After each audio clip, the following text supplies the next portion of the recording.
to another American TESOL Presents Free Friday webinars. I'm your hostess, Shelly Sanchez-Terrell.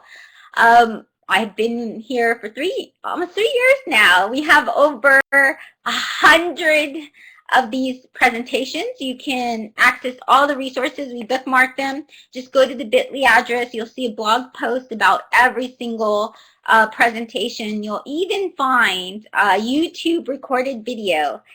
So you can share it with your staff, and you can even download a certificate. I keep everything in live binders. I find it's like an online notebook, so each tab tells you where to go. So if you just click on the tabs, you're going to see where all those resources are. Today we're going to talk about humor, and one of the reasons why we talk about humor is because we have April Fools coming up. And although I'm not the type of teacher to risk playing a prank on my students, I do believe humor is very important. So I do think that we should definitely use it in the classroom, and as often as we can, we need to get our students to laugh because our students come to us with all types of stress. Life is stressful. And in fact, just yesterday, I was talking with one of my students online, and my students are teachers. And so I'm running a course, and she was telling me that she wasn't going to be able to do any of the assignments or anything this week. She's just been ill, and she sounded very stressed. And so I went ahead, and I didn't use humor, but I did tell her, I do laugh and smile a lot, but I did tell her, don't worry, relax, you know, it's going to be fine, we can get through this together. And I tend to do that with my students all the time. Some people have complained about this, but when she wrote back, she said that's such a relief because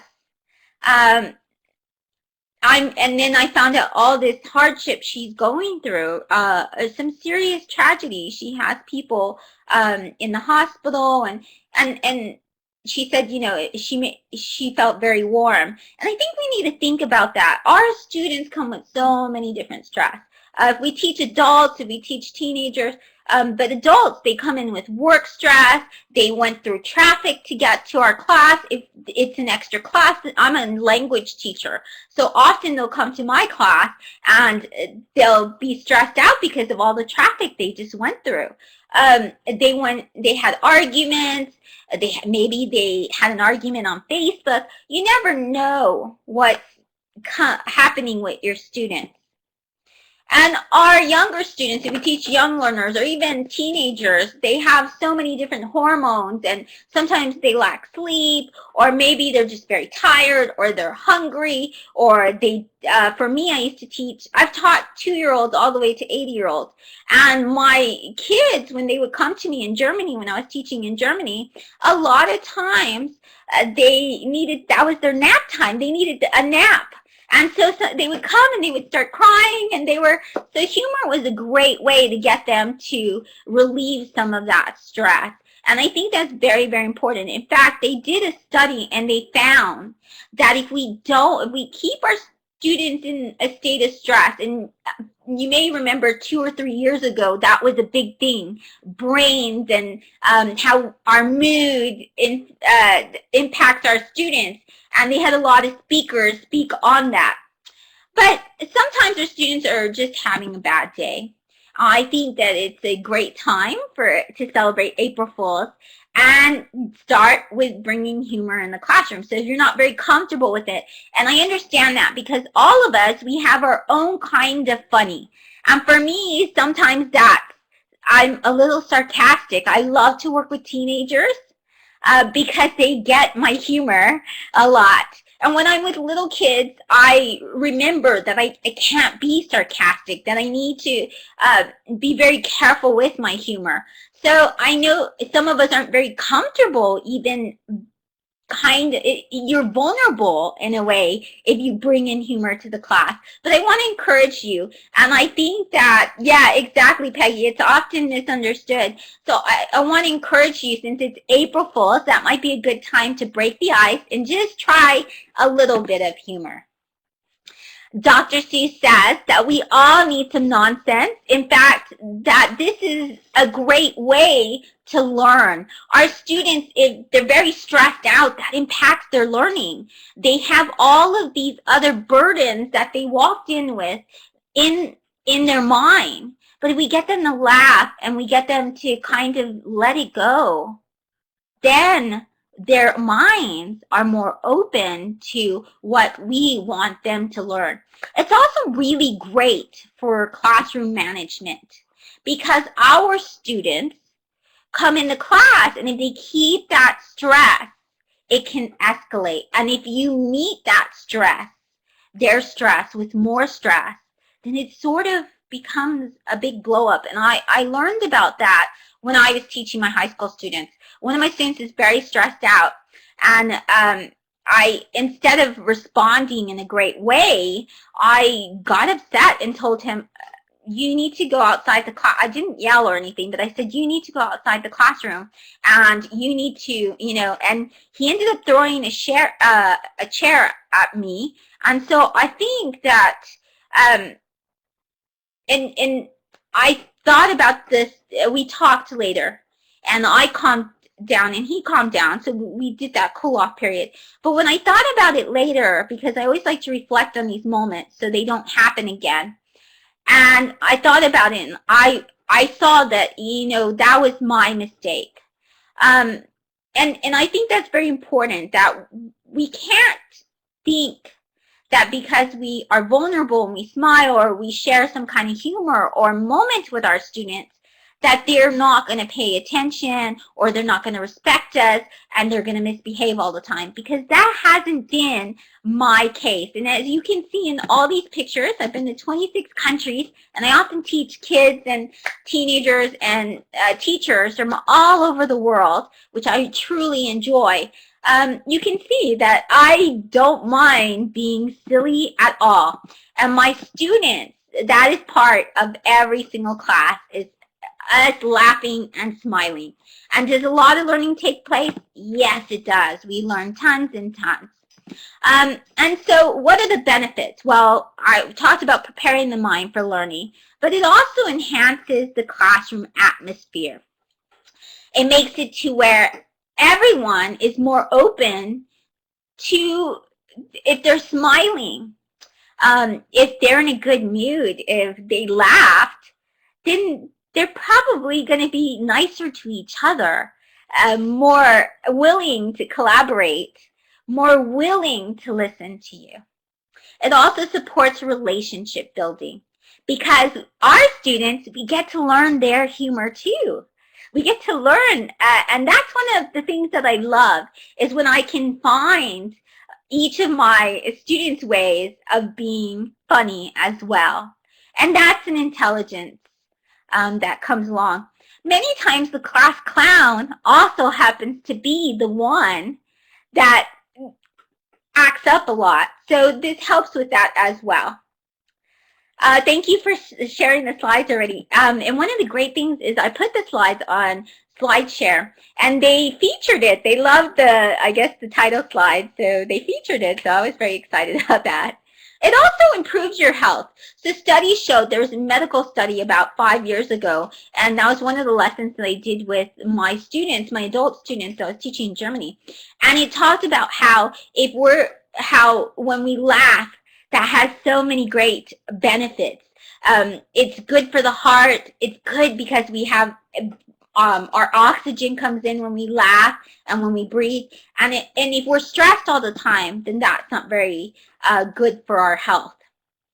It also helps you as a teacher, because if you have those moments when you're laughing, and teaching is so stressful, it's very hard, and there's so much that we have to deal with.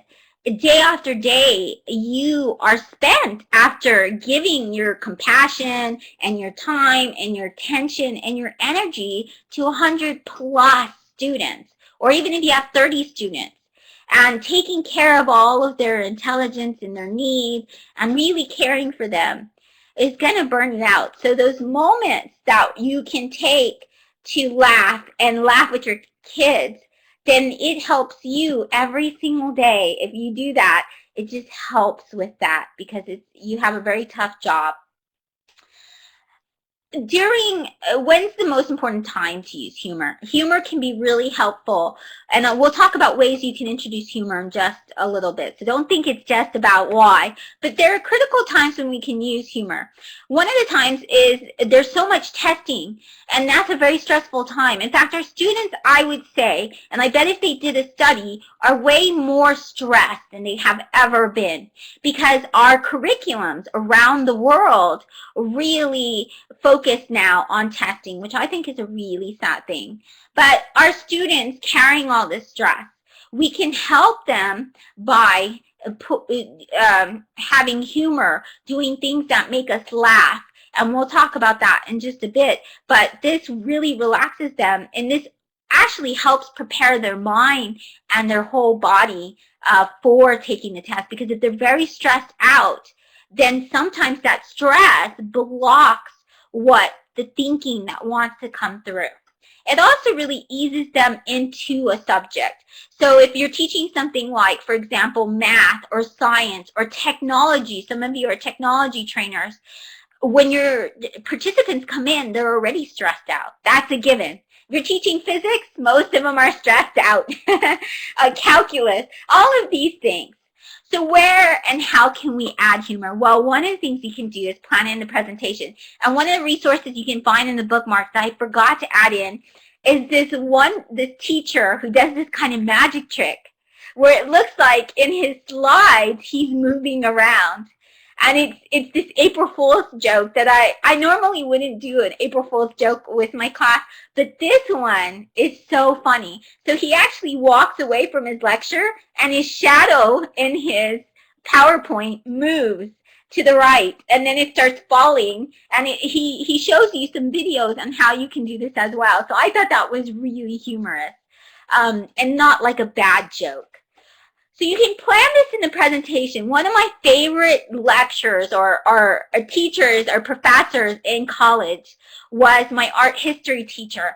And art history, sometimes it's nice, but when you see all those pictures and art, a lot of times it can be very boring. So what she used to do, she was this older woman, and she was little and small, and I loved her because she's very funny. And what she would do is she would show us like a time period, like we'd see the David and things like that. And all of a sudden, you would see some hot guy on the beach, and she'd be like, how did that get in there? So these are little ways we can have humorous pictures that come in our presentation that kind of ease that tension. So all of a sudden, and it also gives your brain a break.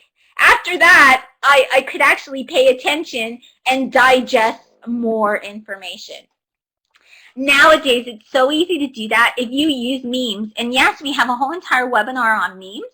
Meme is an image. A lot of our students know these. We've used them.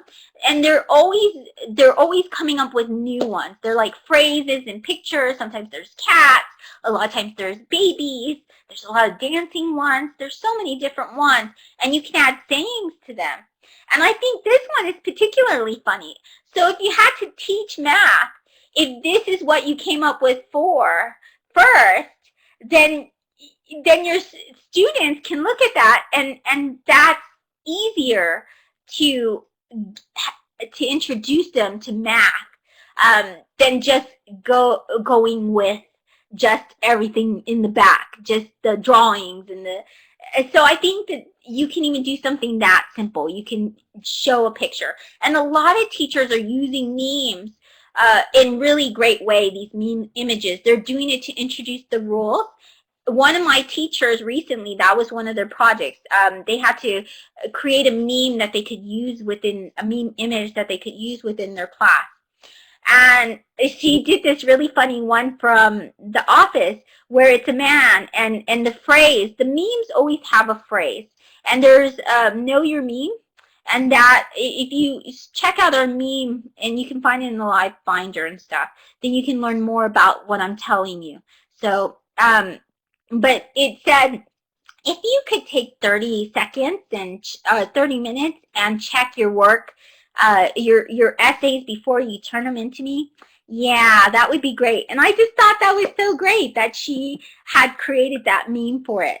So these are some of the memes that you might see. There's actually hundreds of them. This is Success Baby.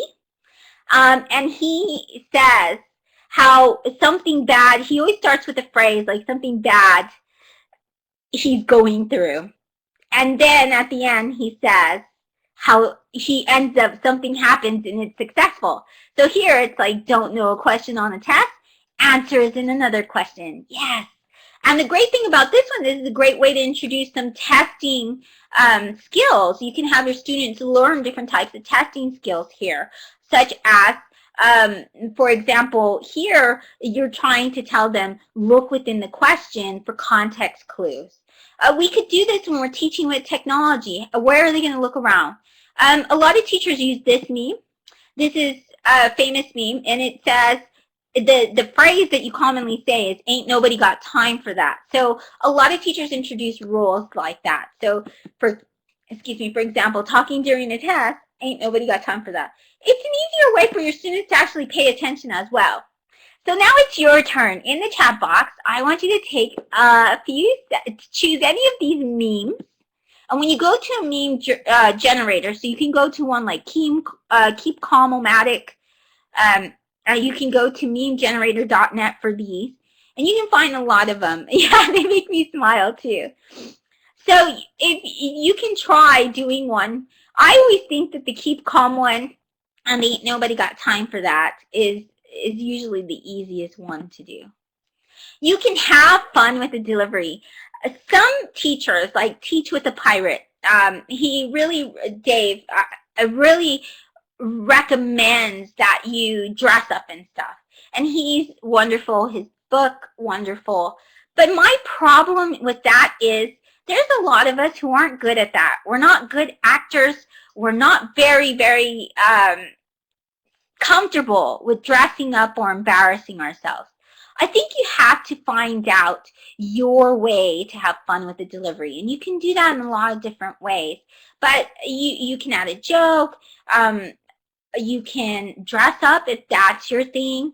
I know one of the teachers who teaches online, and she teaches medical students. And she comes in a lab coat, and she is that persona. That's who she is, and she does this every class, and it really is great for those students. They love it. So you can do what your funny is. You can find it a lot in the teaching materials. So you reconsider your teaching materials. We can find comics. We can find different types of ways to present our materials. There's videos. There's so many different multimedia things that we can show. One of my favorite ones to get students writing, for example, is John Spencer's photo prompts. He has, and it even, Luke, there's one by Luke Neff as well, and it even has the Common Core objectives that these respond to. And it's a great way to get students writing. John teaches 6th grade English, and so he has these prompts for you every single day. You can look at them, and you can use one of these prompts. This is a much better way to get our students interested in writing than instead of just always giving them some written prompt on the board. So we can rethink the design of the material and see what it does. One of my favorite resources for young learners especially, and I teach English, so for me it's really important to have them have humorous ways. So the story, if I want them to read, then I try to find types of stories that are fun and colorful. I try to find different ways that they can interact with those stories as well. And Learn English Kids is fantastic. Yes, it's in British English, but that's okay because it gets them to make comparisons and pay attention to the language. So at Learn English Kids, they have this Make a Monster. They have a story that goes with this. They learn the parts of the body. And then it's a fun way to learn about the parts of the body. They put it on the monster. And then their monster will dance. He's so funny. He's really just humorous. He dances and he says, I am a monster. Yeah, yeah, yeah. And my students always, and I want them to learn English and everything, they sing that song the whole entire, when I've done it in the summer, they sing it the whole summer. They sing it for a long time. They really love, and they don't realize that they're learning vocabulary and they're learning the parts of the body, and they're even learning verbs with this. Zimmer Twins is a nice way to make a movie, and the Zimmer Twins are really funny, and they're friendly for educators. So you can always come, and they have different types of ways, that, and your students too. So not only us have humorous, but we can make the way that they present materials in a humorous way. So instead of just having them do a PowerPoint, they can do a presentation with Zimmer Twins. Instead of them doing a book report and it's in sharing the action and writing a complete report, they can make a Zimmer Twins video that kind of displays their review about it as well. The great thing about this is you can embed it in the blog, you can put it in your class website, you can put it in Edmodo, and all of your students are going to be able to come up and they're going to want to leave different types of comments, and they're going to learn from their peers. And that's something that you want, because when your students just write a book report, or even when they present that in class, a lot of times the other kids don't really respond to it. But if they know they're going to see their peers' movies, then that's different. It's fun, and they want to see what their classmates did. Blabber Eyes is another great way. You can add different types of mouth and then the vocals to go with that particular picture. So you can make something like, you can take, that's one of the goals we have right now for, I run the 30 Goals Challenge. And one of our teachers from Spain is having us use these speaking tools to animate. She's animating El Greco paintings. So they have the El Greco painting, and then they put the mouth, and her students in Spain are making those characters come to life, which I think is absolutely fantastic. I think that's just brilliant. And a great way to engage with culture and art, and to really get students to think about history and literature and these cultural icons from the past that sometimes they don't really want to, they're not really interested in. Go animate. You can have 2 videos. You can do different backgrounds. It's one of my favorite places to create a video as well.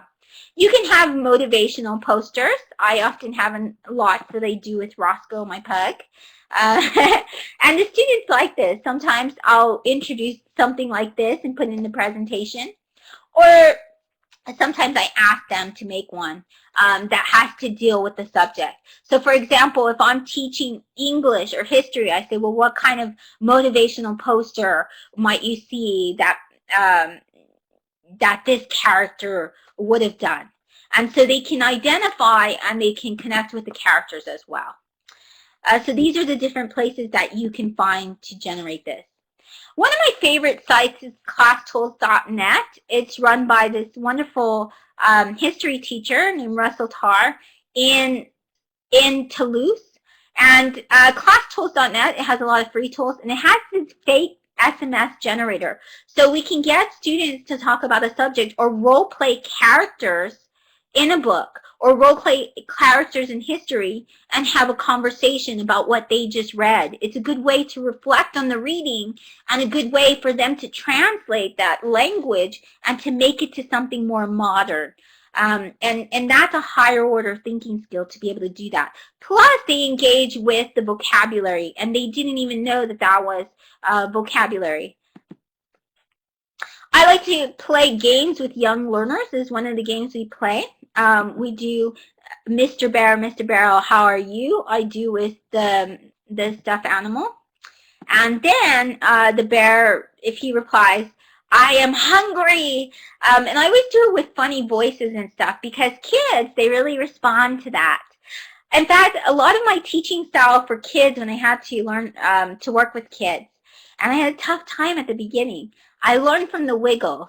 and from Sesame Street and from Nickelodeon, because they know how to have fun, and they really, if you look at Sesame Street, they throughout the years, they're always relevant. They always have millions of kids who love them, and they're just some of the great teachers in the world for kids. And so I think if they're motivating, then I can learn a few things from them.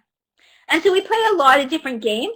And when I train my teachers, and if they're young learner teachers, in this case we were in Brazil, and I have them play the games. And the reasons why I do that is because I think that's one of the best ways to learn. So if you're training your teachers, if you're a trainer in any way, instead of just telling them all the time the instructions, oh, do this or do that, they're going to find that very boring. But if you have them create or have a lesson in which they might even have with their students, then that's one of the things they can do.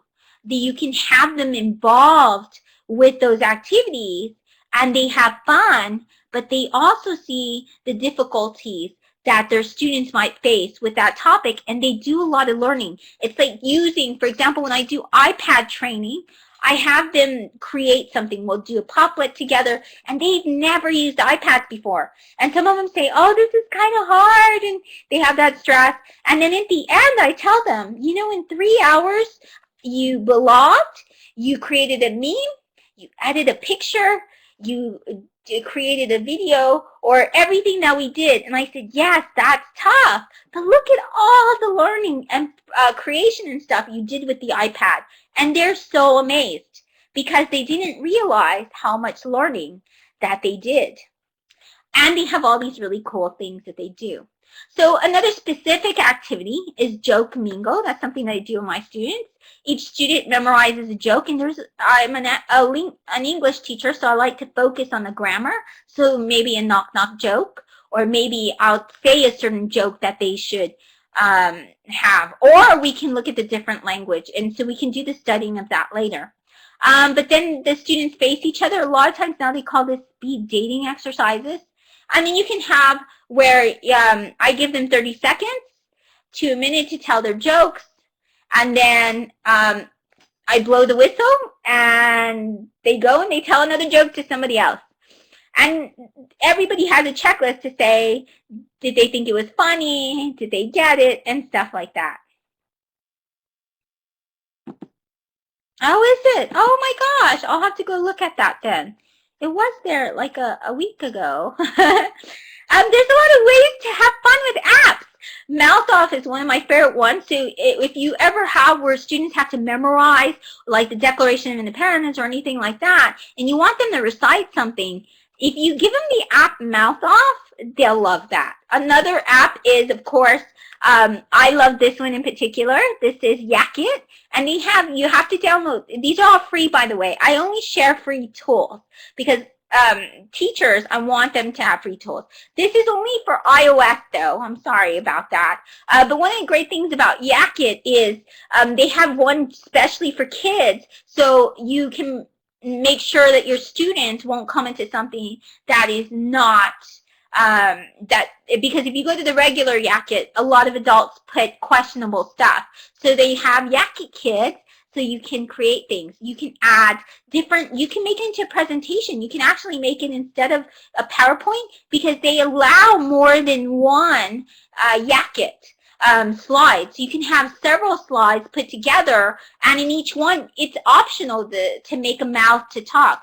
I make them for Roscoe. Roscoe has a series going on, and you can check out his Yakking. You can also find funny ones here for Pics. Now, Pics only allows one. I really do love Pics as well. It has nice backgrounds. It has different types of stickers you can put, like I put this mustache. And then you can also have, you can edit it. You can add text as well. So if you want them, for example, to a good introduction about themselves, or maybe if you want them to create a poem, let's say you just taught poetry or something, then you can have them do that. Let's say, for example, you just taught them the chemical elements. They could always go out, they could find what represents one of those elements and have that element talk. Um, in Sesame Street, you see that all the time. You see things like squares, and they dance and they sing. And we can do that with our students as well. We can take anything from any topic, and we can apply it and make it engaging and fun. Sock puppets. This is one of the funniest apps. My students, I've used it from 2-year-olds all the way to 80-year-olds, and they all laugh at it. And one of the reasons they laugh is because you can make it speak, but they don't realize they always do a funny kind of voice, and they don't realize that the sock puppet itself has a funny voice.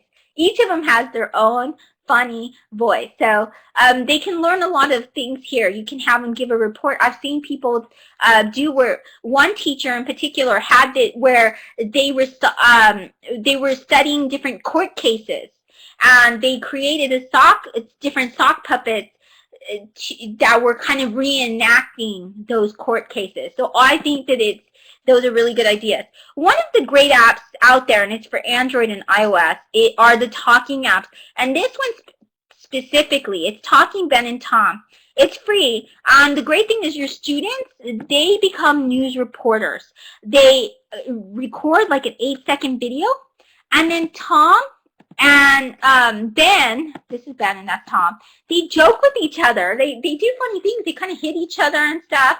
But the great thing is they get to be a news reporter. You can take any subject, math, you can take science, you can take physics, and you can have your students create a news brief. And they can talk about the latest advancements or the latest findings, or they can pretend from a particular period.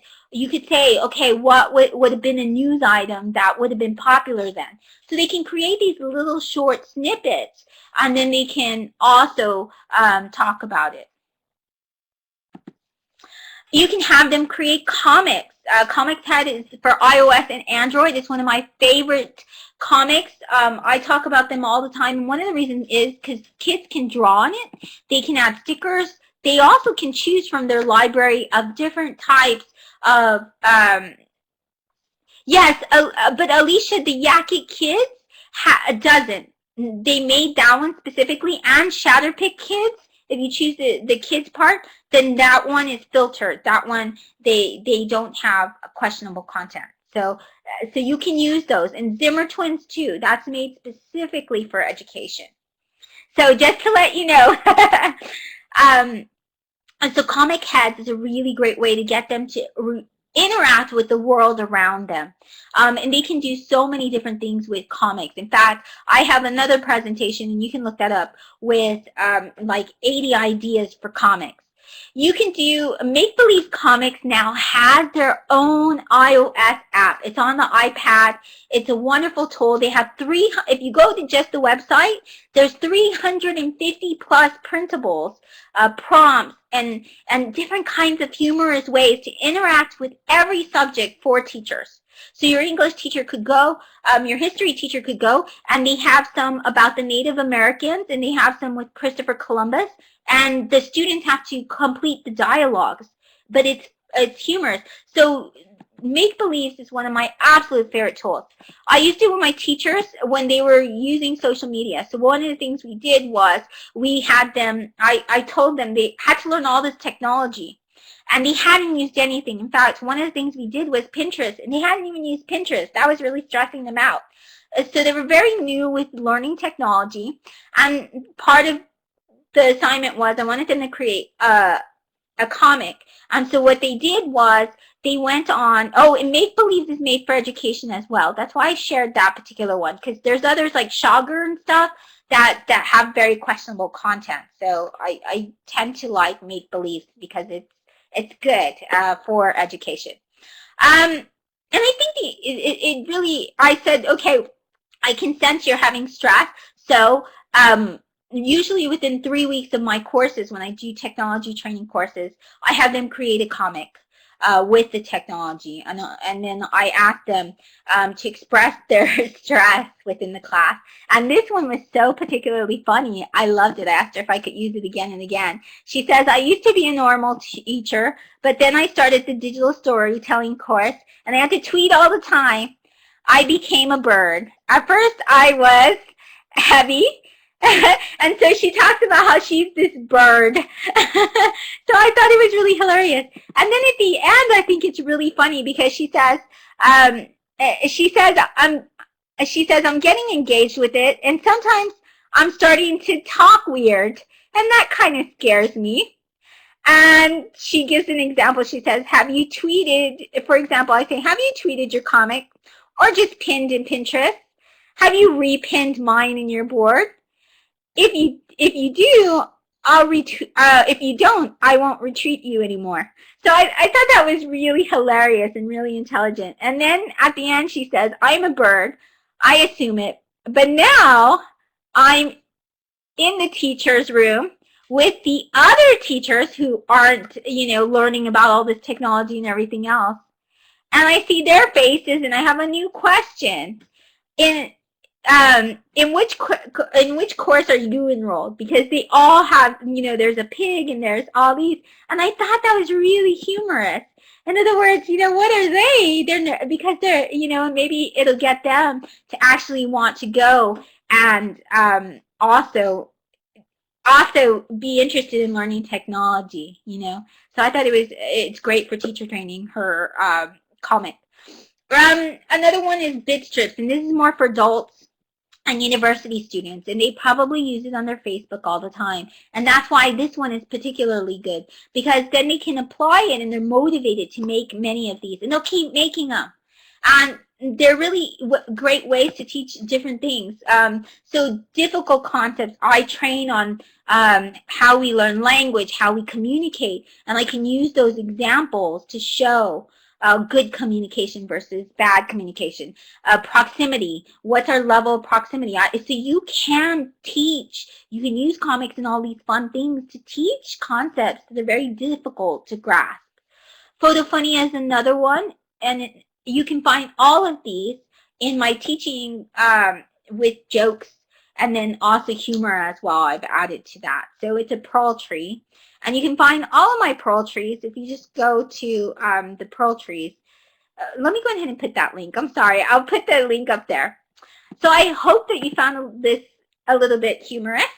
And I hope that you have some ideas and ways in case you're like me and you don't want to pull any pranks with your students for April Fool's, that you can at least make your class more humorous. So I'm going to say bye to you. And so is this little kiddo. We don't have our glasses on today. We're not hipsters today.